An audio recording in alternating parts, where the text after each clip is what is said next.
Hey guys, tonight we are going to pull back the curtain on history to look straight into one of the darkest mysteries of the Tudor dynasty, the horrifying death of King Edward VI. For nearly 500 years, the question has lingered. Did this young 15-year-old king die from disease, or was it from a dose of poison cruelly orchestrated? Edward VI was the cherished jewel long awaited by Henry VIII, a boy who was expected to usher in a golden era for England. But his sudden and agonizing death not only ignited a brutal struggle for the crown, but also created a medical mystery that remains unsolved. We will dive into Edward's final days, examining the whispers of conspiracy, the panic at court, and how his death led to a failed coup, turning the young Jane Grey into queen for just 9 days of tragedy. This is the story of a short but turbulent reign, where faith, power, and betrayal collided. So, before you get comfortable, take a moment to like the video and subscribe, but only if you genuinely enjoy what I do here. Let me know in the comments, where are you watching from and what time is it where you are right now? I love to know where our community comes from. Now dim the lights, maybe turn on a fan for that soft background hum, and let's ease into tonight's journey together. End of sex. In October of 1537, after years of anxious longing, King Henry VIII finally welcomed a male heir into the world when Queen Jane Seymour gave birth to Prince Edward. Across England, church bells tolled softly in the morning mist, and great bonfires flickered along the River Thames, their golden glow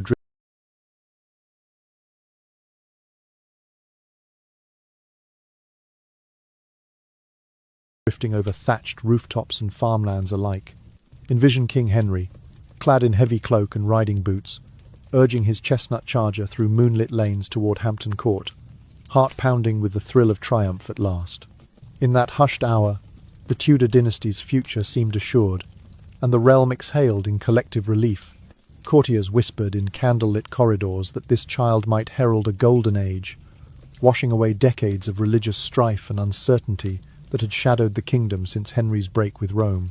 From the very first dawn of his life, young Edward VI was treated as if he were carved from spun gold. A retinue of royal tutors, doctors, and attendants surrounded his cradle nurses with practiced hands to swaddle him, physicians who measured every breath, and preceptors who planned an education befitting a monarch.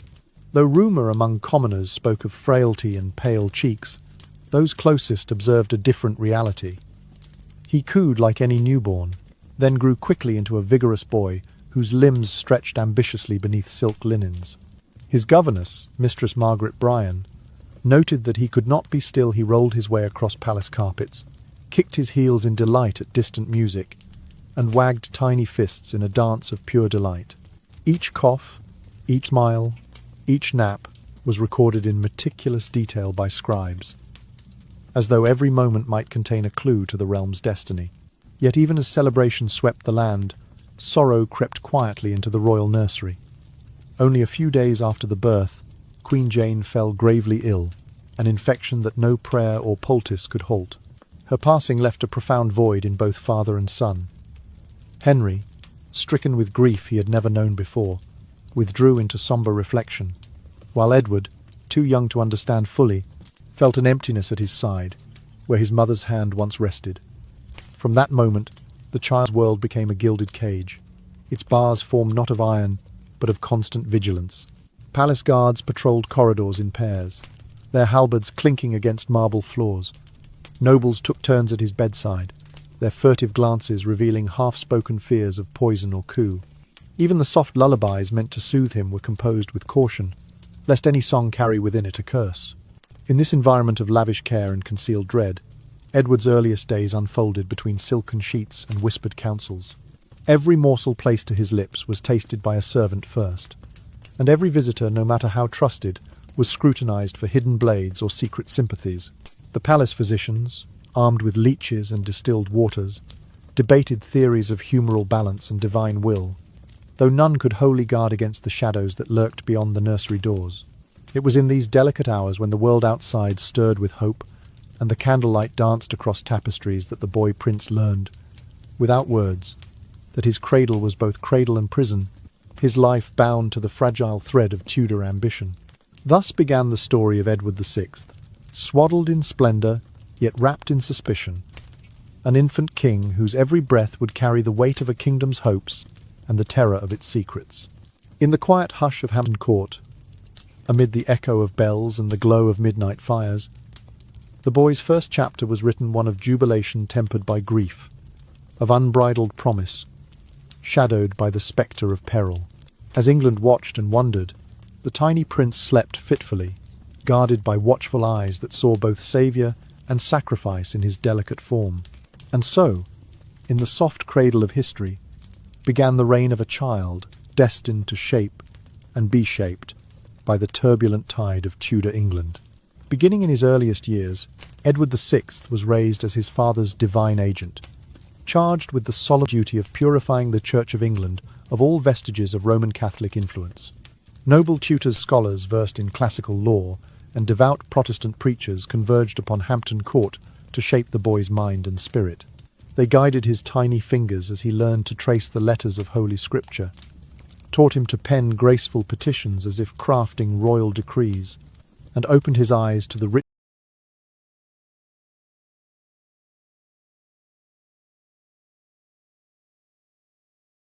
works of ancient Greek philosophers and theologians.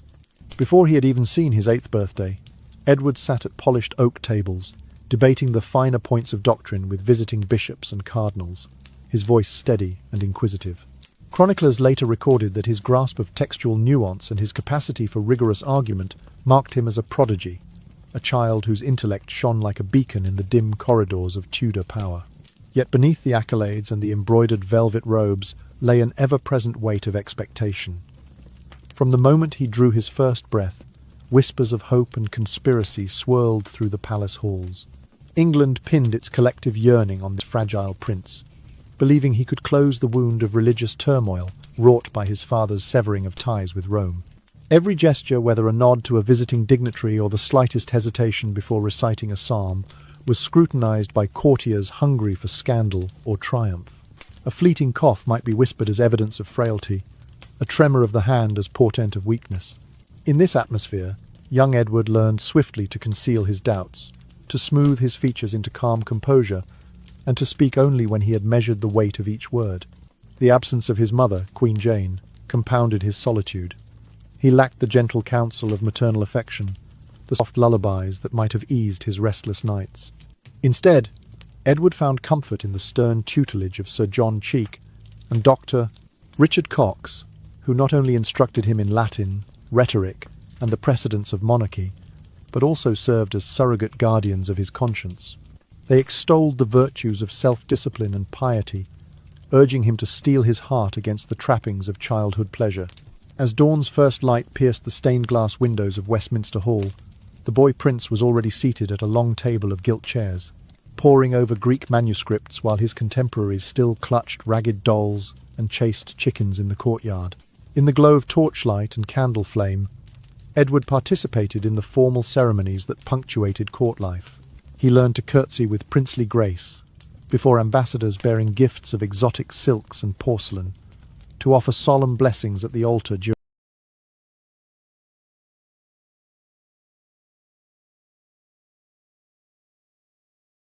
during High Mass conducted in English, and to receive the oaths of loyalty from trembling knights who knelt before his miniature throne. Common folk were sometimes admitted to glimpse the future monarch, pressing through the grand gates to catch a glimpse of a small figure swathed in scarlet velvet and crowned with a silver circlet. To them he was at once a symbol of unity and a portent of triumphant renewal, a boy whose serene countenance conveyed both innocence and the weight of destiny.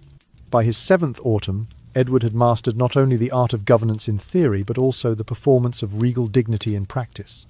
That autumn, he delivered a brief address to visiting envoys, articulating England's commitment to the pure word of God, with a solemnity that belied his tender years. The court applauded politely, yet behind closed doors, advisers traded anxious glances. Could so young a mind bear the turbulent storms of politics and faith without faltering? The question hovered in every corner of the palace, a silent admonition that Edward's path would be lined with both reverence and peril. Thus, the prince's childhood unfolded like a tapestry woven from threads of knowledge, ceremony, and silent vigil.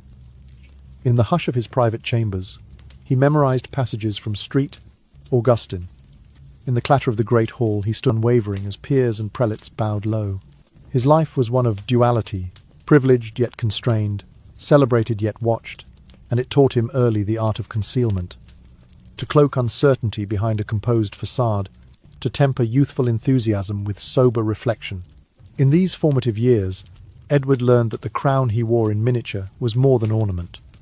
It was a mantle of responsibility that would one day rest upon his shoulders in full weight, demanding of him both devotion and resolve beyond his tender age. The death of Queen Jane Seymour cast King Henry VIII into a deep and unending sorrow. In the weeks that followed, his once boisterous court fell silent under the weight of mourning. Tapestries hung darker, and even the grand feasts were served in near-hushed tones. Yet grief alone did not quell Henry's anxieties. He ordered layer upon layer of security measures to shield his beloved son, Prince Edward VI, from any harm. Each meal was rigorously examined by royal physicians. Platters of roasted venison and bowls of pottage were tested for toxins before even a single bite reached the prince's lips. Servants who carried trays were themselves scrutinized, their clothes inspected for hidden blades, hands washed and inspected for wounds. No one, a page, a maid, nor a knight, was permitted to draw near without first passing a medical examination. In this gilded cage, the prince was safe, yes, but also utterly constrained. As days unfolded into months, a shadow of suspicion settled over Hampton Court. Whispers of poisoning drifted through candlelit corridors like a noxious perfume. Some attendants, uncertain whether to believe the rumours or to shield themselves from them, approached Edward with offerings of fruit and flowers, convinced that gifts of innocence might stave off plots against his life. Others, driven by darker curiosity or opportunism, spied on fellow attendants hearing the slightest cough, questioning every bruise, and reported their findings in hushed tones to the king's counsellors. This perpetual tension seeped into the prince's young mind. He came to understand, even before his 10th birthday, that power was inseparable from peril, and that every smile might conceal a dagger. Amid this climate of vigilance, Henry VIII intensified his son's education with an almost militant zeal. From dawn until the hour before supper time, Edward studied the scriptures, memorizing psalms and parables, until their cadence was etched into his memory. He was required to commit his father's will to heart as well, learning each clause of succession and every nuance of the settlement that would guide the realm when Henry himself was gone. Tutors drilled him in the art of leadership, the correct tone for issuing a decree, the weight of silence that must follow a royal command, and the patience to allow advisers to speak before rendering judgment. Playtime, when it existed at all, was brief and scheduled. The rudimentary games of childhood yielded quickly to the sober rituals of governance. Under such exacting tutelage, Edward's spirit matured with unnerving rapidity. His laughter, once free and unguarded, grew rarer. His eyes, bright and curious, took on a careful watchfulness. He observed the machinations of courtiers, how a slight bow could curry favour, how a whispered word in the privy chamber could topple a rival. Even at his tender age, he recognized that alliances were forged and broken on the shifting sands of ambition. In one private lesson, he reportedly paused mid-recitation of Street, Paul's epistles, to remark quietly, "A kingdom without justice is like a body without a soul," leaving his tutor astonished at both his grasp of morality and the gravity with which he spoke. Yet despite the burden of expectation and the constant vigilance that marked his days, Edward remained, in fleeting moments, a boy of keen observation and gentle introspection. In the solitude of his bedside chamber, he would trace the delicate patterns of light and shadow cast by the tall mullioned windows, pondering the contrast between freedom and constraint. He wrote short verses in Latin praising humility and charity, words that seemed at odds with the steel in his voice when matters of state arose. His dreams, as described in rare letters to confidants, were filled with images of open fields and clear springs, a stark counterpoint to the stone walls and guarded halls that defined his waking hours. In this crucible of loss and doubt, the boy prince's character was forged. The gilded cage that sheltered him also tempered him. It taught him that mercy was a choice, that wisdom required patience, and that courage meant standing firm even when the world closed in. Though he did not yet fully comprehend the magnitude of the throne he would one day occupy, Edward VI was already comporting himself with a solemnity far beyond his years. He learned that the love of a father could become a fortress as daunting as any enemy, and that to wear the crown in miniature or in truth demanded a heart both resolute and restrained. Thus did the prince's early years unfold. Beneath the heavy velvet draperies of Hampton Court, in the hush of midnight vigils and the steady glow of lanterns, Edward's mind and spirit were shaped by sorrow, suspicion, and an unrelenting drive for purity. As the bells tolled each hour and the physicians watched his breath, he prepared in silence for a destiny neither he nor the realm could yet imagine. And in those hushed moments, between study and ceremony, a young sovereign-in-waiting learned the most enduring lesson of all, that to rule requires not only power, but the wisdom to wield it with grace. In the pale light of a winter morning in January of 1547, the realm of England stood hushed as word spread that King Henry VIII had drawn his final breath. In that moment, 9-year-old Edward, his ever-watchful nurses still swathed in wick-dark gowns, became Edward VI, sovereign of a nation both weary and hopeful. Across villages and market towns, villagers halted their labours and bowed heads in prayer, for they believed that in this fragile boy lay the promise of a new season of peace, an era unmarked by the religious storms that had rent the kingdom's conscience in twain. Yet behind the hushed hymns and tolling bells there lay the careful whisper of Henry's will. A regent council of noble lords and prelates, entrusted with guiding the young king until he reached maturity. In theory, Edward was crowned ruler of England. In practice, the reins of governance passed into the hands of those appointed by his ailing father. The coronation ceremony itself unfolded beneath the soaring arches of Westminster Abbey, where sunlight filtered through stained glass windows in muted pools of ruby and sapphire. Archbishops and bishops, garbed not in the full trappings of Rome, but in the simplified vestments decreed by Henry's final reforms, processed in solemn procession. The crown, forged in glittering gold and set with gemstones, was placed upon the boy's head, with gentle deliberation, its weight tiny upon his brow, yet portentous of responsibilities far greater than those of any child. The congregation erupted in murmured acclamations. Long live the king! Their voices blending into a single lilting refrain that drifted through the nave like a prayer for deliverance. The liturgies, blessings, psalter readings, and the chanting of ancient prayers translated into their mother tongue adhered precisely to the rubric Henry VIII had penned in his last days, an attempt to assure a seamless transition from father to son, from one era to the next. Yet even as trumpets heralded the new reign and banners fluttered in the winter wind, the truth lingered in the corridors. Authority had quietly slipped from the child, king's grip. The regent council, comprised of high-born nobles and trusted advisers, assumed the tasks of governance with keen eyes on their own ambitions. In the privacy of candlelit chambers, these lords debated policies not only for the realm's welfare but also for their personal legacies. They weighed questions of taxation, military campaigns, and foreign alliances, each meeting a delicate dance of courtesy and covert manoeuvring. The very documents that proclaimed Edward VI as ruler now bore the signatures of these councillors, their seals pressed beside the tiny royal cipher, as though the boy's name were but a gentle whisper beside the fervent declarations of power. Outside, the streets of London thrummed with anticipation and unease.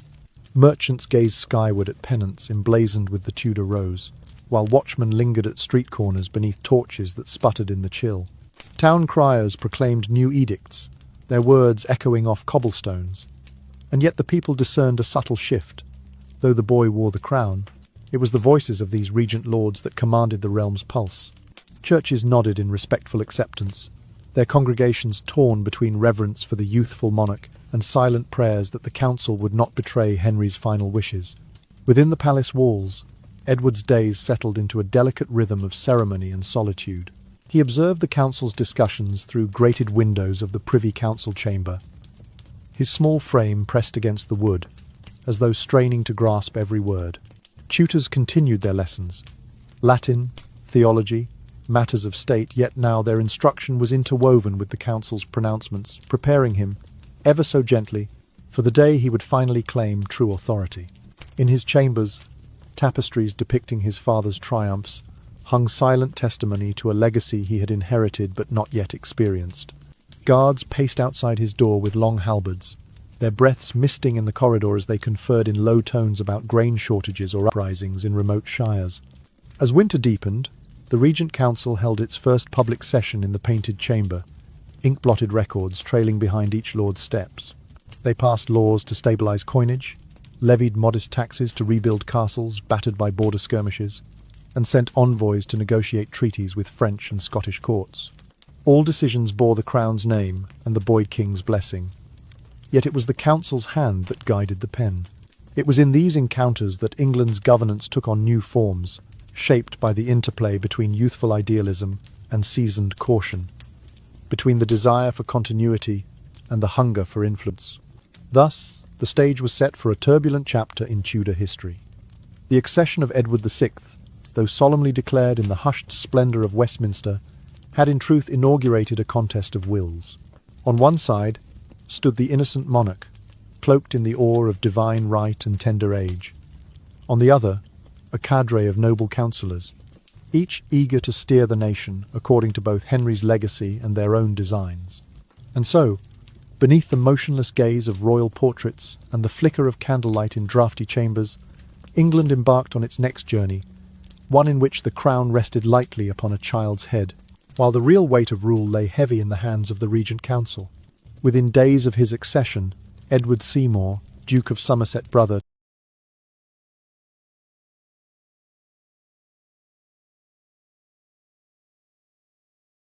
to the late Queen Jane, asserted his authority as Lord Protector with a quiet but resolute ambition.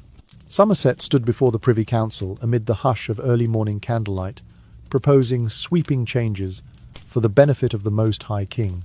He marshalled forces to quell the simmering unrest in Cornwall, where farmers and weavers had taken up pitchforks in the summer of 1549 to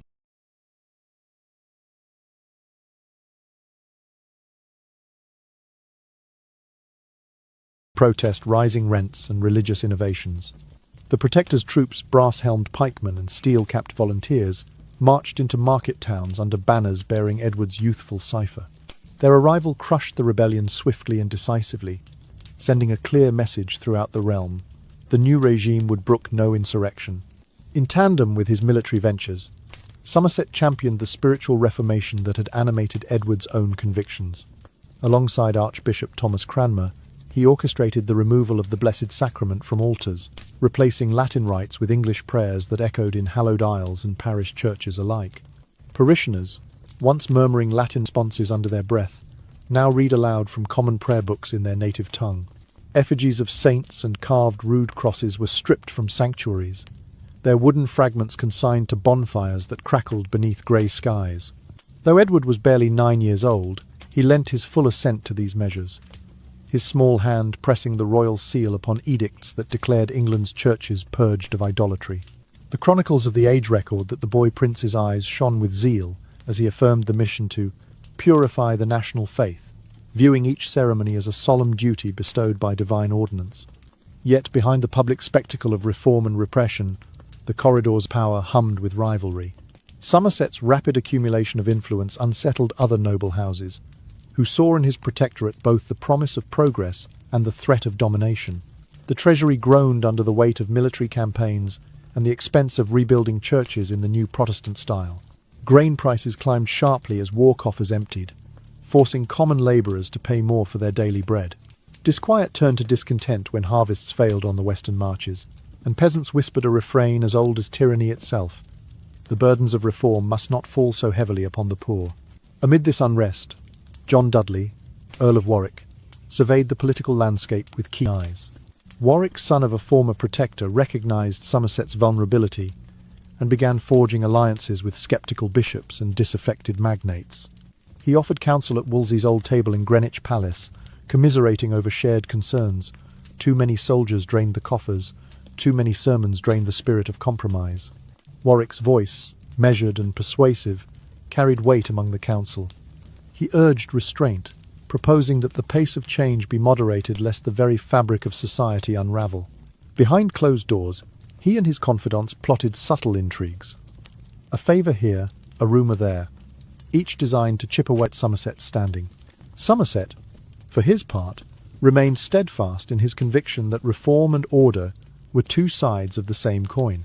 He tightened his grip on patronage, distributing offices and lands to loyal retainers, thereby reinforcing his network of supporters. Elizabethan chroniclers later noted his confident bearing in the Painted Chamber, where he donned a velvet cloak trimmed with ermine, holding court like a regent in all but name. He convened sessions of the council with the boy king in attendance, ensuring that Edward's presence lent legitimacy to every decree.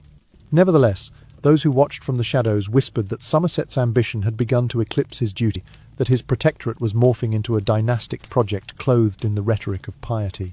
By the winter of 1550, the friction between Somerset and Warwick had become impossible to conceal. Council meetings, once polite and deferential, grew fractious as Warwick accused Somerset of fiscal profligacy and administrative neglect. Somerset, in turn, defended his actions as necessary measures to secure the realm against sedition and superstition. Each rebuttal sharpened the divide, drawing more lords into the competing camps. As frost settled on the palace grounds, a darker frost settled within the council chambers, the warning that even the purest intentions could be tainted by the lust for power.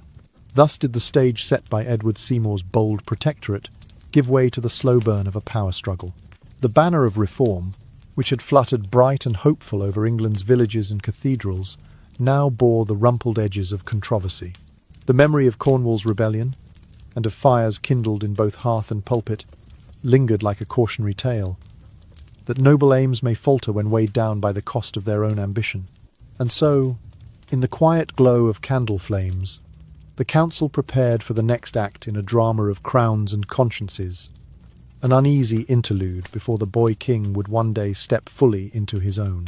In the hazy dawn of 1549, as mist curled over the rooftops of London and the church bells tolled a cautious refrain, a new power quietly shifted behind the heavy oak doors of the Privy Council.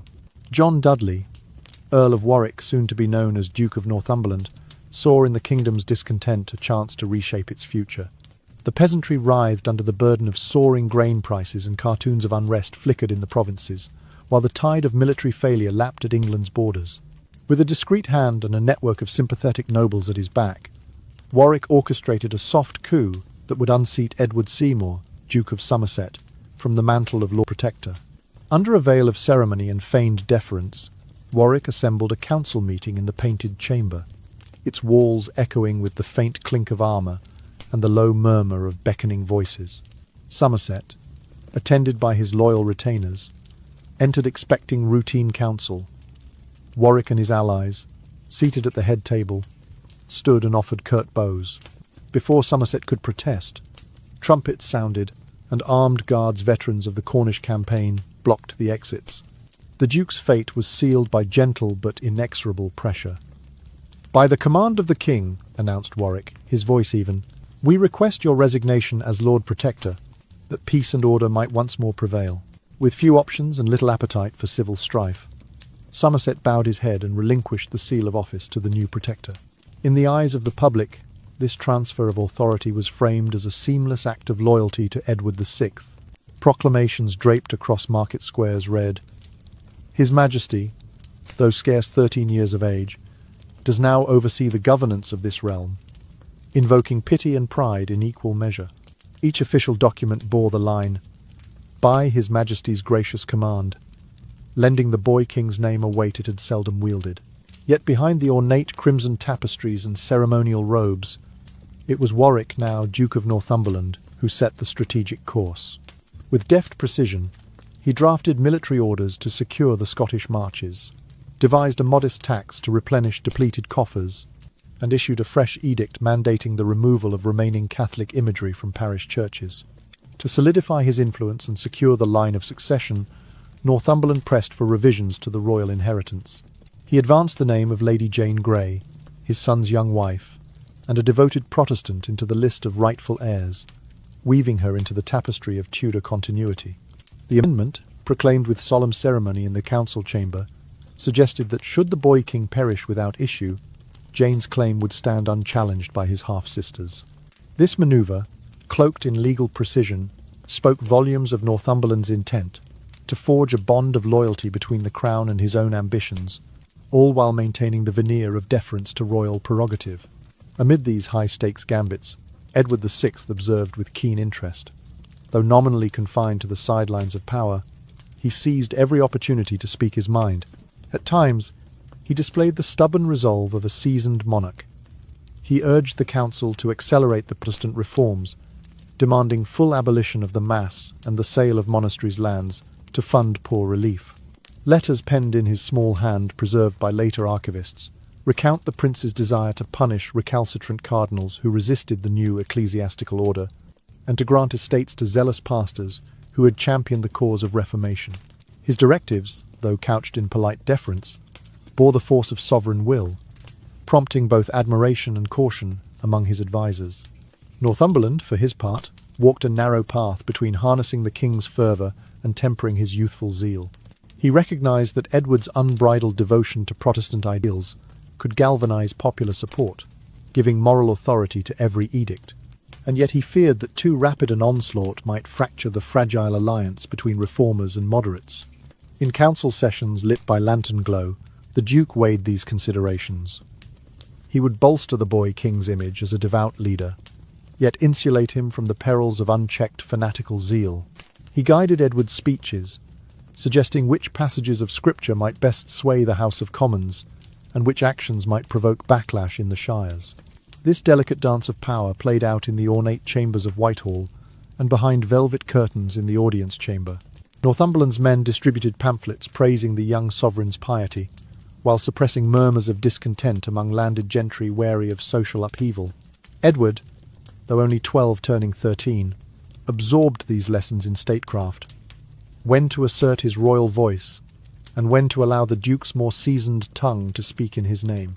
It was a formative period, in which the boy king learned that the crown he wore was both a gift and a burden, that the authority he exercised was inextricably linked to the fortunes of those who held his hand. Thus, the winter of 1551 approached with England perched on a knife's edge. Under the puppet tableau of the king in Westminster Hall, Northumberland directed the realm's affairs from council tables and battle plans. Yet the strings he held were ever taut, for the spectre of rebellion and the rumble of economic distress persisted. In the soft glow of candlelight, the young Edward watched and learned, his small silhouette a reminder that one day he might stand alone, wielding the power he now shared with his protector. And so, as the hush of winter deepened across the land, England's future lay in the careful balance between youthful conviction and noble ambition, a balance that would shape the kingdom's fate for years to come. In the years 1552 to 1553, the private journals of Edward VI unveil a startling transformation. The once gentle boy prince had become a ruler of steely resolve. When Edward Seymour, Duke of Somerset, his early protector and uncle, stood accused of high treason, the young king did not hesitate. Summoning the council at dawn, Edward issued the sentence with an icy composure that belied his tender age. The Duke of Somerset was beheaded upon Tower Hill between 8 and 9 o'clock this very morning. He recorded tersely in his hand, each word etched without a trace of sorrow or hesitation. The stark brevity of that entry sent a chill through the nobility. They realized that beneath the trappings of childhood lay a heart as unyielding as any seasoned sovereign's. This ruthless display of authority marked the beginning of Edward's deliberate effort to assert his true role. No longer content to serve as a mere figurehead, he invited members of Parliament and leading councillors into the Painted Chamber to debate the realm's future. Wool merchants and ship captains, bishops and barons, each was granted audience with the youthful king, seated beneath the tapestries that bore his father's triumphs. Edward listened to their petitions, his gaze steady, before outlining a bold agenda. He placed the reform of feudal taxation at the top of his priorities, determined that noble estates should contribute more equitably to the royal coffers. Next, he called for the restoration and expansion of the kingdom's granaries, that no subject might go hungry in lean years. Finally, he urged the establishment of a network of Protestant schools, envisioning an educated populace grounded in the principles of the Reformation. The tone of these sessions was marked by an austere seriousness that both impressed and unnerved those present. When a baron hesitated to yield more land revenues, Edward fixed him with a calm but firm stare, reminding him that a kingdom is built upon justice, not solely upon lineage. When a bishop questioned the haste of his plans, The young king replied that delay is a privilege of the affluent. The poor cannot wait. Such utterances, delivered in a voice still tinged with the inflections of youth, carried the weight of command. Whispered rumours began to circulate. Would this boy, king barely 14 years old, grow into a benevolent monarch, or would his sternness become the hallmark of a despot? Yet even as Edward imposed these rigorous measures, his actions were driven by an unshakable faith. He frequently convened communal prayers within the royal apartments, gathering his councillors around a simple wooden table strewn with prayer books and candle wax. There, beneath the watchful eyes of carved angels on the oak panelling, he led readings from the epistles and engaged in fervent debate over the meaning of grace and salvation. No compromise with papist traditions would be tolerated. Altars were stripped bare of icons, and vestments of scarlet and ermine gave way to the plain black and white of Puritan simplicity. Chronicles of the era refer to him as the iron-hearted youth, one who would rather forgo the genteel ceremonies of old than dilute the purity of England's reformed faith. Within the hush of these devotional gatherings, Edward spoke with a conviction that transcended his years. He argued that a true king must not only pass laws, but also embody the virtue he sought to instill.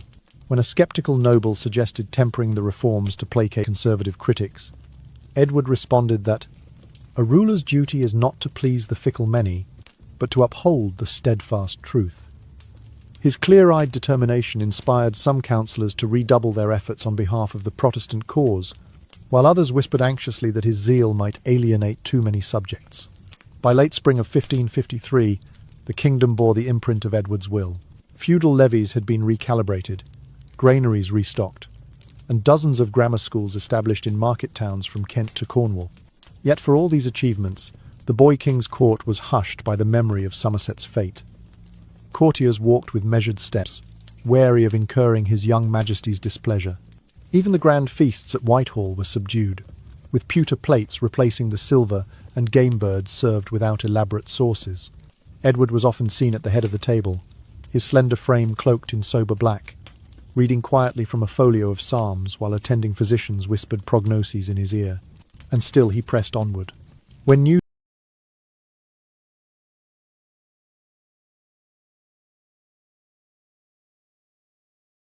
reached him of unrest in rural shires, peasants clashing over tithes or magistrates reluctant to enforce the new statutes, Edward dispatched commissioners with explicit instructions: quell discord with both firmness and mercy, but do not hesitate to employ the full force of the king's authority. A kingdom divided against itself cannot stand, he noted in a letter to the Lord Chancellor, and it is better that a few feel the sting of justice than that all suffer the rot of anarchy. End of 4. Thus, the young Edward V, though scarcely into his teens, had carved a reputation as a sovereign who would brook no half measures. His journal entries, spare and unadorned, reveal a prince at once ruthless in action and devout in spirit. In the flicker of torchlight and the hush of midnight vigils, he forged his image as the iron-clad youth, a ruler defined by unwavering conviction and marked for either triumph or tragedy. And as England watched with bated breath, the realm wondered which path this singular boy-king would ultimately tread, one of resolute reform or one of stern despotism. In the early dawn of 1553, a chill wind swept through the corridors of Whitehall, and the court watchman noted with concern that King Edward VI, now 15 years of age, had fallen prey to a grievous malady. At first his symptoms seemed no different from the common cold, a persistent cough and a fever that flickered like a dying candle. Physicians of the Tudor court, skilled in the arts of bloodletting and herbal poultices, observed the young king carefully, recalling how he had once triumphed over smallpox and measles in seasons past. Yet, by the end of the second week, Edward's condition spiraled beyond their hopes. He began to cough scarlet-tinged sputum, and his limbs swelled like overripe fruit. His once rosy complexion turned a sallow grey, as if the very life had seeped from his veins. Anxiety crept into every chamber of the palace, as attendants watched the sovereign's rasping breath and whispered fearful wonders. Had some hidden poison been slipped into his cup? Rumours slithered through Westminster's vaulted passages like a restless spirit. "They seek to kill our king," courtiers murmured behind mitred bishops and armoured sentinels. Even the imperial ambassador penned urgent missives to his master, reporting that talk of foul play had begun the very day Edward's fever first flared. In the midst of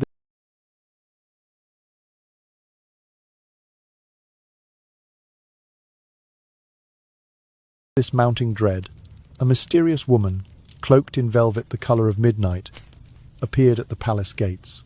Claiming the wisdom of distant apothecaries, she offered a royal elixir, a tincture she swore would purge the poison and restore the king's health. Desperation outweighed prudence. The Regent Council, moved by hope, granted her permission to administer her concoction. The court watched with bated breath as Edward's fragile hand accepted the vial, only to see his condition worsen by candle's light. His limbs swelled further, his skin rose in angry sores, and the stranger vanished as silently as she had come, leaving behind only questions and a palpable dread. Was this a benevolent fraud or a calculated act of betrayal? In the days that followed, the treatment of the boy king became an unsettling melange of Tudor medicine and superstition. Physicians dripped leeches upon his wrists, drained foul humours from his arm, and prescribed bitter draughts of wormwood and mugwort. Monks chanted prayers in a neighbouring chapel, their voices rising and falling in solemn lament, while astrologers scrawled cryptic charts under flickering torches.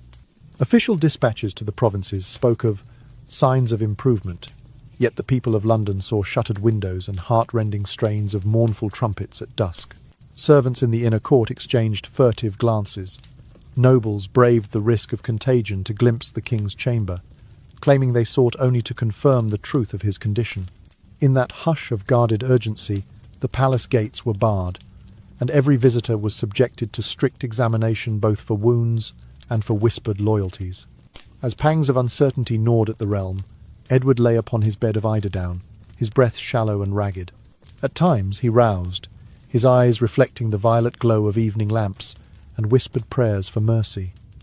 He clutched the rosary beads gifted by Archbishop Cranmer, murmuring psalms between coughing fits. Courtiers hovered at the bedside, their faces drawn tight with apprehension, offering sips of barley broth and soothing words.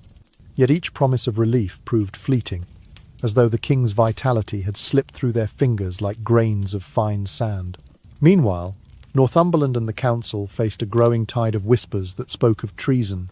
Some claimed the mysterious healer had been an agent of rival nobles. Others suspected foreign agents seeking to disrupt England's fragile reformation.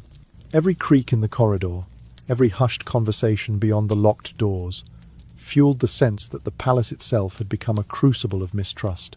Guards, once discreetly posted, became omnipresent sentinels. Every carriage arriving at the gate was searched, every cloak examined for hidden vials.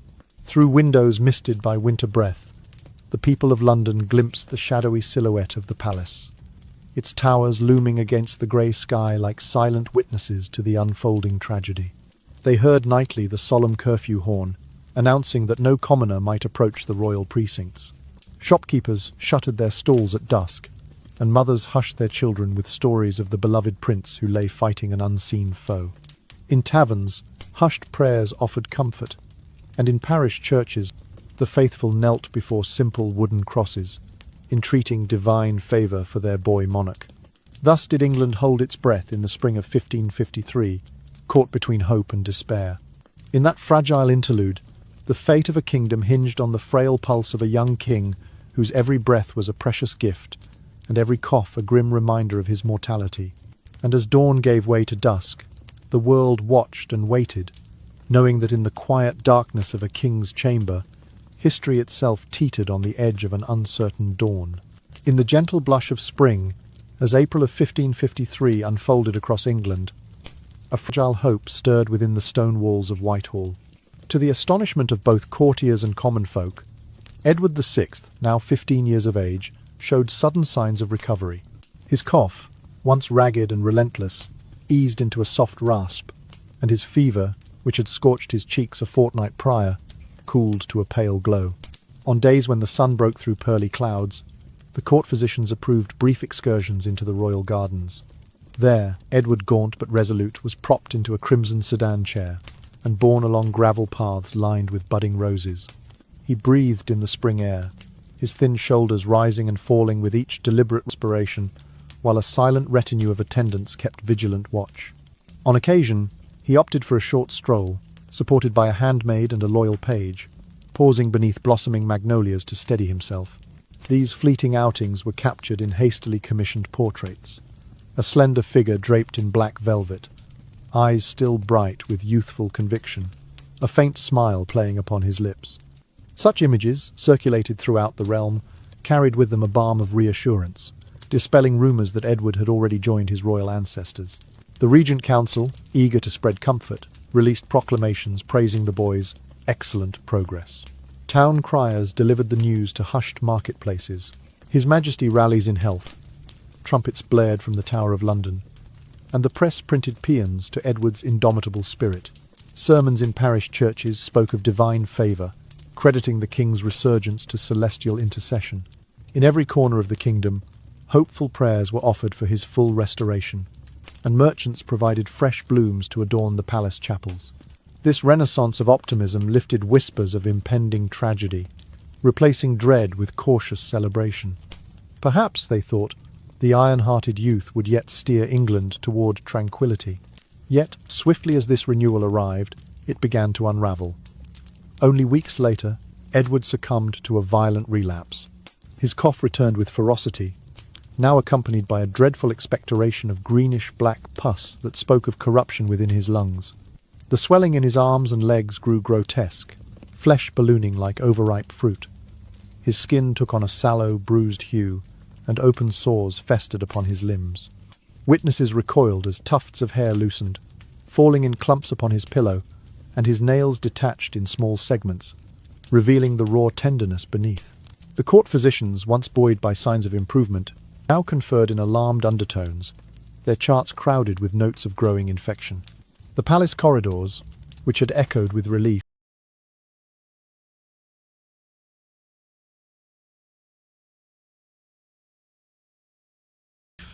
fell once more into a hush of apprehension. In response to this dire turn, the Regent Council convened an emergency session within the candle-lit Privy Chamber. Lords and bishops gathered beneath the painted ceiling while hushed prayers rose like incense to the rafters. They ordered a solemn service in the Chapel Royal, where choirs intoned pleas for mercy and the scent of sandalwood and frankincense drifted through arched doorways. Yet neither hymn nor holy smoke could staunch the tide of Edward's suffering. Day by day his strength waned. He lay whisper-thin upon his pallet, eyes half-lidded as though peering into distant shadows.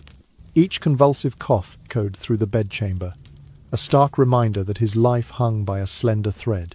Within the palace, the atmosphere grew oppressive. Duke Northumberland, who still bore the title of Lord Protector, showed the first cracks of unease. His once steady composure faltered during council meetings, where he cast anxious glances toward the sealed doors of the royal apartments. Advisers murmured behind bated lips, "If His Majesty shall pass from us, who then shall wear the crown?" This question, spoken in frightened whispers, betrayed the fragility of power itself. Outside the inner sanctum, gentlemen in waiting patrolled the corridors more frequently, their armour glinting in torchlight as they scanned faces for signs of conspiracy or cowardice. The fleeting revival of Edward VI now seemed akin to a tender green bud caught in a gale, its promise dashed before it could fully bloom. Hope, once radiant, had collapsed into fresh despair, leaving courtiers to ponder the perils of ambition and mortality. Portraits that once mounted triumphant gazes were quietly removed from galleries. Public proclamations that celebrated recovery lay unclaimed, gathering dust upon pedestal and desk. Even the Chapel Royal's tapestries, which had gleamed with scenes of redemption, were shrouded in sombre velvet. In these sombre days of April 1553, the kingdom stood vigil over its boy sovereign, caught between prayer and dread, yearning for a miracle that seemed to slip ever further from grasp. On the 21st day of May in the year 1553, as summer's amber light filtered through the narrow casement windows of his bedchamber, King Edward VI summoned every ounce of his fading strength for one final, fateful act. Though agony tore through his chest with each breath, and his limbs trembled beneath the weight of relentless fever, he would not let his suffering extinguish the flame of the Reformation he had championed since childhood. He knew with chilling clarity that should his half-sister Mary, daughter of Catherine of Aragon, ascend the throne, the hard-won gains of Protestant England would be swept away, and the nation would once more bow before the foreign power of Rome. Determined to safeguard his spiritual legacy, Edward dispatched for his most trusted legal advisers to gather at his bedside. Those summoned serious-eyed clerks of the Great Seal, esteemed canon lawyers, and the Lord Chancellor himself entered the chamber with reverence tinged by dread. The air was heavy with the scent of burning frankincense, mingled with the faint tang of medicine still clinging to Edward's blankets. Candlelight danced upon the walls, illuminating the gold embroidery of the young king's nut robes. Edward lay propped upon a canopy bed, his once rosy cheeks now sunk and pale, but his gaze still sharp and commanding. With a voice that, though faint, carried unmistakable resolve, he addressed the assembled council. "I will not suffer the crown to pass to one who adheres to papal superstition. The realm's pure faith must endure beyond my mortal breath." For hours, the chamber resounded with the soft scratching of quills as the advisers committed Edward's directives to vellum. Each clause was weighted with solemnity. "Let not the succession fall to Mary, whose faith is contrary to the true word of God. By my royal hand, I appoint Lady Jane Grey, my beloved cousin and daughter-in-law of the Duke of Northumberland, as heir to this crown." The young monarch insisted that the document reflect not only his legal authority, but his most fervent convictions. He paused frequently to gather strength, murmuring brief prayers to the Almighty for guidance, his lips moving in silent petition, even as he guided the wording of each sentence. His advisers, torn between awe and sorrow, dared not challenge a word, witnessing the ironclad will of a prince on the brink of eternity. When at last the final phrase was inscribed, Edward dipped his trembling fingers into the crimson seal ink. With a steady hand, he pressed his signet ring bearing the Tudor rose onto the parchment. The seal left a vivid imprint, glistening in the glow of taper and torch. A hush fell upon the room as the king's signature was absorbed into the document's fibre, an indelible testament to his last command. "So let it be written," he breathed, "and so let it stand." Even in his weakened state, his voice carried the certainty of divine mandate. Witnesses then stepped forward to attest the will, each placing their own seal and signature alongside the royal cipher. They spoke brief affirmations, their voices thick with emotion. "By His Majesty's express desire and faithful counsel." Under the weight of his last breath, this devise for the succession is enacted. Through murmurs of "God save Her Majesty" and solemn nods, the council sealed Edward's wishes into law. The very room, lined with the rich tapestries of past Tudor triumphs, seemed to hold its breath as the gravity of the moment settled upon all present. This extraordinary intervention, wrought from a bed of agony, irrevocably altered England's course. No longer bound by the act of succession proclaimed by Henry VIII, the realm stood poised to recognise a new sovereign, Lady Jane Grey, a devout Protestant whose claim rested on Edward's final will. Behind the scenes, the Duke of Northumberland, Edward's protector and Jane's father-in-law, moved with swift purpose to proclaim the devise throughout the kingdom. Messengers rode into the night, bearing copies of the testament to every county town. Town criers declared in market squares that Lady Jane Grey is now Queen of England, her name echoing off timbered halls and through silent hamlets alike. For many nobles and commoners, the news was met with confusion and trepidation. Mary and Elizabeth, once enshrined as rightful heirs, were now bypassed by the word of a dying king. Some whispered anxieties of civil war, yet others still buoyed by Edward's name, and his unwavering faith welcomed the shift as the final bulwark against papal encroachment. In the grand hall of Whitehall, banners bearing Jane's heraldry were unfurled alongside the armed guard of Northumberland's loyal regiment, a display of both ceremony and coercion.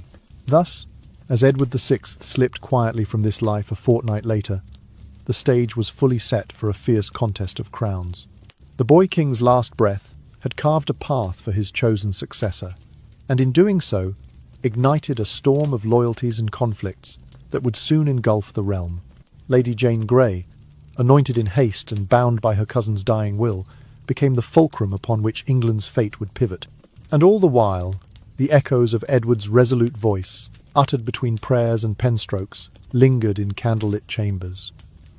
"Let the pure faith endure, for England's salvation depends upon it."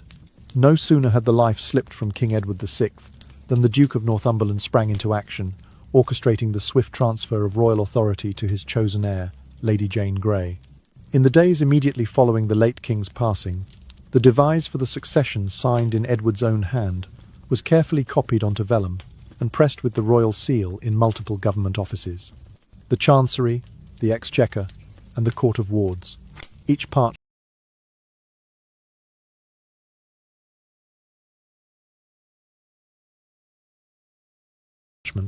bearing the Tudor rose and the jaunty script of the boy king, served as incontrovertible evidence that the crown should bypass Princess Mary and Princess Elizabeth in favour of Jane, the king's beloved cousin. Meanwhile, under cover of dusk and the hush of midnight orders, Northumberland dispatched detachments of loyal troops to strategic vantage points encircling London: the gates of Aldgate, the heights of Southwark, and the fringes of Westminster Bridge. Soldiers in steel breastplates and bearskin cloaks took up positions at these choke points, their long spears gleaming dully in lantern light, prepared to intercept any messenger or militia sympathetic to Mary Tudor or Elizabeth. Within the palace precincts, Princess Mary was watched with a vigilance that bordered on paranoia. Courtiers, once her companions at the high table, now hovered as silent sentinels outside her chamber door. Any gentleman found attempting to deliver message cords or private letters to the princess was detained and questioned under oath. No visitor, cleric, or courtier was permitted unfettered audience. All were required to swear fealty to the new succession or face charges of treason.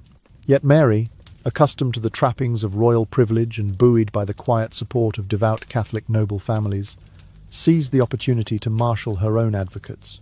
She dispatched discreet dispatches to the lords of East Anglia, Suffolk, Norfolk, and their kin, reminding them of Henry VIII's Act of Succession, which indisputably named her as the rightful heir. In these missives, Mary appealed to both tradition and legality, exhorting her allies to stand firm against what she cast as a contrivance of a dying boy and his conspiratorial protectors. By the third dawn after Edward's death, proclamations announcing Lady Jane Grey's queenship fluttered from every cartographer's stall and dust-coated cobblestone. Town criers in pompous robes and gilded chains read the royal edict at Market Cross and Ludgate, their voices echoing off timbered houses and stone merchants' stalls. Meanwhile, Jane, scarcely 16 and accustomed only to the gentle kindness of her upbringing, was hurriedly conveyed to the Tower of London beneath a canopy of velvet. There, within its ancient walls, her supporters arranged a rigorous schedule of rehearsals. Northumberland's advisers coached her through the formal speech she would deliver at the coronation, guiding her posture, her pauses, and the tone deemed suitably regal. They staged mock ceremonies in the White Hall, complete with simulated processions and pipers in motley, ensuring that every gesture, right hand raised in blessing, left hand resting upon the illuminated Bible, would reflect the solemn gravity of a monarch's first appearance. The music masters, too, were employed to select scriptural chants appropriate to a Protestant queen, training choirs to intone "All Hail Queen Jane" in measured harmony. As these preparations reached their fevered height in the Tower's great hall, Mary's faction remained far from idle. In Suffolk's countryside manors, Catholic nobles covertly convened beneath candlelit rafters, forging alliances with merchants chafing under the prospect of unborn inheritance statutes that threatened to strip them of lands and incomes. They exchanged letters sealed with the fleur-de-lis and the 5 wounds of Christ, pledging loyalty not to Jane but to Mary Tudor, the true sovereign, they wrote, by blood and by law. These clandestine correspondences, carried by trusted riders through winding lanes and over pitch-black moors, spoke of forming militias at dawn, mustering armed retainers in every village green, and mustering moral outrage against what they termed Edward's unnatural contrivance. In London's taverns, whispers of rebellion fluttered like restless birds. Will the common people rise for Mary? Will Northumberland's soldiers stand against Yorkists who still cling to papist sympathies? Such questions, muttered beneath breath and exchanged with furtive glances, made the city's backbone tremble. Thus, as Jane rehearsed her first sovereign stride beneath the vaulted ceilings of the Tower Chapel, and as Mary marshalled her shadowy network in the eastern shires, England found itself on the cusp of civil convulsion. The meticulously prepared legal instruments bore witness to Edward's final will, yet they stood in stark opposition to centuries-old statutes that had enshrined the princesses of Henry's earlier marriages as rightful heirs. At every manor and market cross, arguments flew between adherents of tradition and champions of reformation.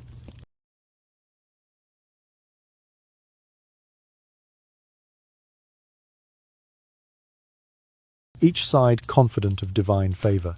And so, within the silent corridors of Whitehall and the candle-lit rooms of East Anglia, a nation waited balanced precariously between the letter of a fragile, dying king's testament and the weight of age-old laws and loyalties. When the trumpets of coronation sounded at dawn, they would herald not only a queen, but the opening notes of a power struggle that would echo through England's hills and valleys for generations to come. On the 10th day of July, in the year 1553, scarcely 4 days after the passing of Edward VI, Lady Jane Grey was proclaimed Queen of England within the austere walls of the Tower of London. The ceremony was brief and devoid of the usual pageantry. No throngs of nobles thronging the cathedral, no pealing organ filling the vaulted nave. Instead, a handful of councillors and clerics gathered beneath flickering lanterns to present Jane with the crown of light gold, a circlet whose weight seemed almost too heavy for her slender head. The legality of this accession rested entirely upon the will of Edward and the power of the Duke of Northumberland, whose hand guided every motion of the script. Northumberland stood at the forefront, his cloak of dark velvet billowing as he pronounced the words that bound Jane to the throne. By virtue of the devise of our late sovereign, and by my authority as Lord Protector, I declare Lady Jane Grey, Queen of England and Ireland. End of Meanwhile, far to the east in Suffolk and Norfolk, Princess Mary Tudor raised her standard beneath the summer sky. In towns and villages across East Anglia, she was greeted by clergy and commoners alike, both steadfast Catholics and those Protestants still loyal to the principle of hereditary succession. They flocked to her banners bearing the Tudor rose, crying, "God save Mary Tudor!" as she marched toward London with a force of several thousand men, a motley army of gentry retainers, yeoman archers, and townsfolk wielding pikes. Word of her gathering strength spread swiftly along the roadways, carried by riders dispatched to neighbouring shires. In every inn and cottage, villagers whispered hope. Mary is true heir. Jane is but an interloper. Back in the capital, Northumberland swiftly counselled for a military response. He ordered detachments of the London militia and royal guard to intercept Mary's advance, stationing pikemen at strategic bridges and deploying cavalry patrols along the main highways. Yet the Protector's preparations faltered in the face of divided loyalty. Many soldiers, hearing of their orders to suppress the daughter of the late king, hesitated to draw steel against a princess they had previously sworn to protect. Some units even slipped away, deserting their posts at the onset of confrontation. Northumberland found himself hampered by this reluctance. Without unified command, his forces could scarcely challenge Mary's swelling ranks. As Northumberland scrambled to muster troops, Mary's procession reached the outskirts of London. Banners fluttered in the breeze as she rode in an open litter, her attendants scattering coins to the cheering crowd. At Temple Bar, the gates opened before her, and the city's officials fell in line behind her cause. The Privy Council, called together in urgent convocation, watched as increasing numbers of aldermen and sheriffs proclaimed allegiance to the true heir. By the second day of her approach, Mary stood before Whitehall's gates beneath a canopy of scarlet, the cry of "Long live Queen Mary!" echoing off stone walls. The Lord Mayor and aldermen kneeled, pressing forward her coronation ring and sceptre, sealing her claim in the sight of God and man. In the midst of this shift, Northumberland was summoned to a final session of the Privy Council. There, amid stifled gasps and shifting chairs, he found himself accused of treason against the realm he once governed in Edward's name. Before he could utter a plea, he was seized by the Tower's yeoman warders and brought swiftly to trial. Within weeks, the Duke, once the most powerful man in England, stood condemned, his ambitions dissolved in the harsh light of justice. He was beheaded on Tower Hill in August of 1553, his final moments marked by the clang of the executioner's sword. Lady Jane Grey, innocence shining in her youthful eyes, fared no better. Though many in London regarded her as a pawn, she was nonetheless charged with high treason for accepting the crown. Shorn of the power that had briefly adorned her, she was confined once more within the Tower's cold stone courts. For months she endured interrogation and the loneliness of confinement, her only company, the distant toll of funeral bells and the muted prayers of sympathetic servants. Then, in the cruel dawn of February 1554, Jane was led to the scaffold, her steps echoing upon the wooden platform as a silent multitude watched. She knelt with grace, offering a final prayer for the realm she had so briefly ruled, before the stroke of the axe brought her tragic reign to its end. Thus concluded the fleeting chapter of the 9-Day Queen. In its wake lay a nation shaken by rapid turns of fortune, where the dictates of a dying boy king and the machinations of a powerful protector had been swiftly undone by steadfast loyalty to lawful succession. As London returned to relative calm under Queen Mary, the memory of Jane's sorrowful rise and fall endured as a cautionary tale of ambition and devotion, a fragile blossom crushed by the winds of dynastic change. Upon her accession in July of 1553, Queen Mary Tudor moved swiftly and resolutely to reverse the Protestant reforms of her half-brother's reign. Within days, she issued proclamations restoring the Latin Mass to every parish church, recalling into office the displaced Catholic bishops and abbots. The vaulted naves that had echoed with English prayers and sermons were once more filled with Gregorian chant and incense smoke rising like pale mist. Across the kingdom, church doors that had borne plain crosses now displayed intricately carved altarpieces depicting the Passion of Christ. Statues of saints once hidden or smashed by iconoclasts were reinstalled in niches, their marble faces glimmering under torchlight. Mary viewed these restorations as necessary acts of piety and unity, believing that the only path to stability lay in the universal obedience to Rome. But her zeal did not stop at mere liturgical change. Mary convened special commissions, courts of well-ordered inquisition, as they came to be known to try those steadfast Protestants who refused to recant.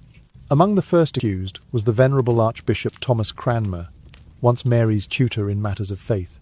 He was brought before a council of judges in London, the air thick with the scent of rosin and damp woolen gowns. Though pressed to abjure his previous stance, Cranmer stood firm until the flames themselves consumed his defiance. In fields beyond the city walls, prisoners were bound to stakes and strangled by ropes before the wood beneath them was set alight.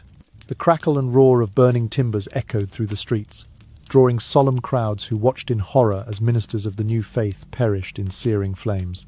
Such spectacles, intended as deterrent, only fostered whispers of Mary as Bloody Mary, a sovereign whose reign was drenched in suffering.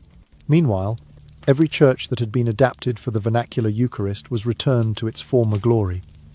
Font covers were replaced, and daisies of gilding were reapplied to pulpits.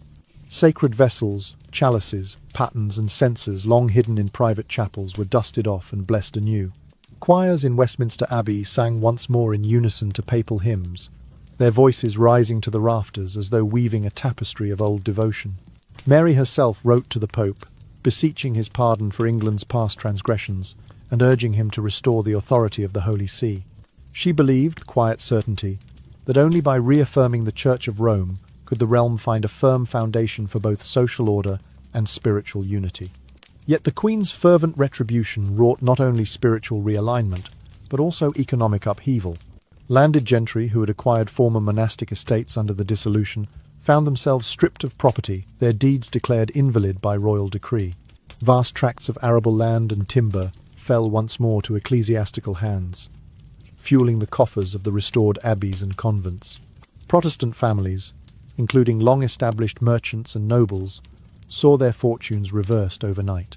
Some fled into exile, journeying by clandestine routes through the Low Countries and German principalities, where sympathetic rulers offered sanctuary. These émigrés carried with them letters of protest and accounts of Mary's persecutions, planting the seeds of international condemnation. Even as Mary strove to consolidate her rule through acts of mercy toward Catholic loyalists, the tide of enmity grew beyond her control. Heavily burdened by war reparations and the expense of campaigns against Scotland, the Crown found its revenues squeezed by the cost of re-establishing a vast church bureaucracy. Markets felt the strain as prices rose on wheat and wool, goods that had once enriched Protestant traders now diverted to monasteries and cathedrals. Urban labourers, witnessing the spectacle of confessions coerced and clergy executed, muttered discontent in merchant taverns. A growing chorus of dissent, muffled though it was, echoed through streets and hamlets alike. Has our realm traded one tyranny for another? Despite her earnest efforts, Mary's reputation as a merciless enforcer of religious conformity proved indelible. Foreign ambassadors, some aghast, others secretly relieved, recorded her reign as one of unyielding severity. Even within her own council, voices of caution emerged, warning that vengeance might sow the seeds of lasting division. Yet Mary, convinced that she acted as God's instrument to right the realm's soul, remained undeterred. Her final acts before her death included a proclamation of universal penance and a plea for divine mercy upon her people, an acknowledgement perhaps of the sorrow her measures had wrought. In the end, Mary's restoration of Catholicism stood as a testament to her unwavering conviction, but it also became a chapter marked by fear and exile. The Protestant heritage advanced by Edward VI appeared all but erased, its symbols trampled in the glow of burning stakes. Yet the embers of reform survived in the hearts of those who fled, carrying their faith across the sea, ready to kindle new movements in distant lands. Though Mary Tudor sought to bind England to Rome with iron decrees and fire, her reign came to be remembered above all for the price paid in blood forever, etching her legacy with the chilling epithet, Bloody Mary. When Mary Tudor's brief, tumultuous reign came to its quiet close in November of 1558, England found itself weary of religious strife and eager for stability. Into this realm stepped Elizabeth I, half-sister to Edward VI, whose youthful fervour had both kindled and consumed Protestant zeal. From the moment she ascended the throne, Elizabeth moved with measured grace to restore, yet temper, the reforms of her brother's era. Within months, she convened Parliament to pass the Act of Uniformity in 1559, a statute that mandated the use of the English Book of Common Prayer while permitting a range of theological expression. Latin rites remained out of favour, but the lofty austerity of Edward's regime gave way to a service that balanced solemnity with accessibility, forging a path between extremes. Under this Elizabethan settlement, the Church of England emerged as a hybrid institution, its liturgy sung in the vernacular, its bishops sworn to uphold the monarch's supremacy, yet decorated with the ceremonial hues that echoed older Catholic traditions. Parishioners who had once bristled at the stark simplicity of Edward's chapel now found themselves comforted by the restored beauty of vestments and incense, without fearing the return of papal authority. The Queen herself attended services at St. Paul's Cathedral in carefully embroidered gowns, listening attentively to sermons preached in measured tones that emphasized moral uplift rather than doctrinal fire. Many historians argue that it was precisely the uncompromising reforms of Edward VI that paved the way for Elizabeth's more balanced approach. In Edward's short reign, the removal of altar rails and smashing of icons had signified a break with Rome so radical that any retreat would have seemed a betrayal. Elizabeth understood this legacy. She preserved the core tenets of Protestant doctrine scripture in English, the denial of transubstantiation, the rejection of papal infallibility while reintroducing enough ceremony to placate those who yearned for continuity. Thus did she craft a middle way that has come to be known as the Elizabethan settlement, one that endured for centuries as the foundation of Anglican identity. Edward VI's memory lived on in more than statutes and sermons. Chronicles by Edward Hall and John Fox, penned in the tumult of those years, depicted the boy king as both an iron-hearted youth and a beacon of reform. Fox's acts and monuments, even as it mourned the martyrs of Mary's burnings, extolled Edward's zeal for the gospel, preserving stories of his precocious debates and his final devise for the succession.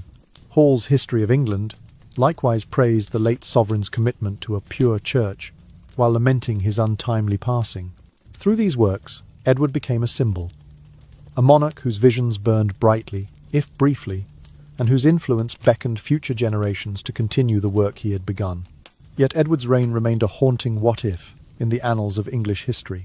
Had he lived to adulthood, had his lungs not betrayed him at 15, could England have endured a far more radical Protestant transformation? Would the social fabric have frayed under the demands of even stricter reforms?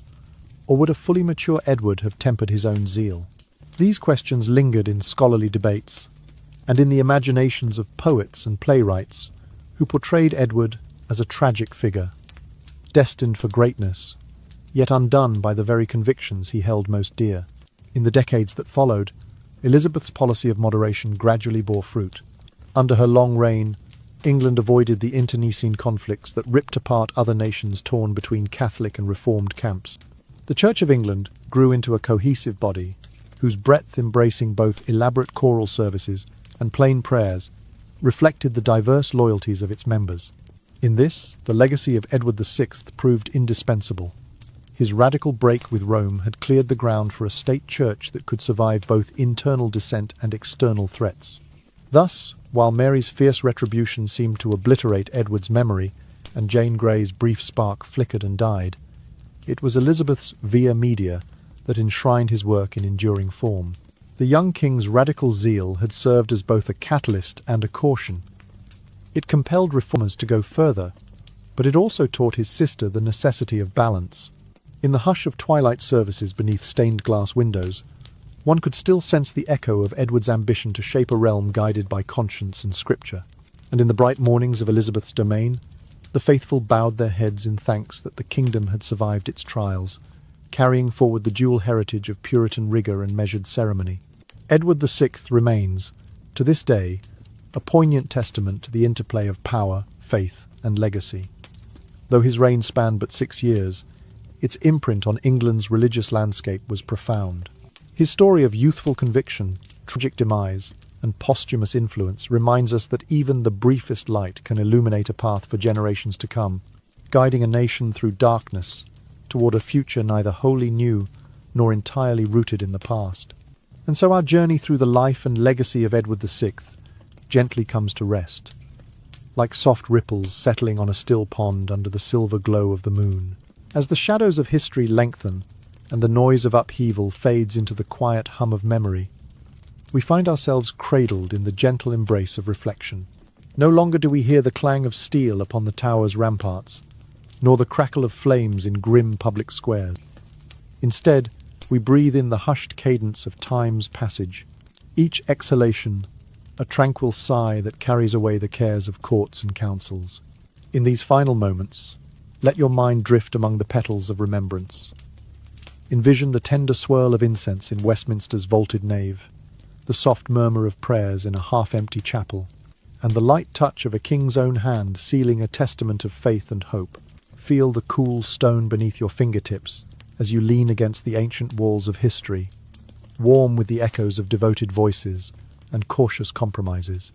Allow the flicker of candlelight in distant chapel to lull your thoughts into a calm reverie, where every gentle heartbeat reminds you of the enduring power of belief and the fragile beauty of human aspiration.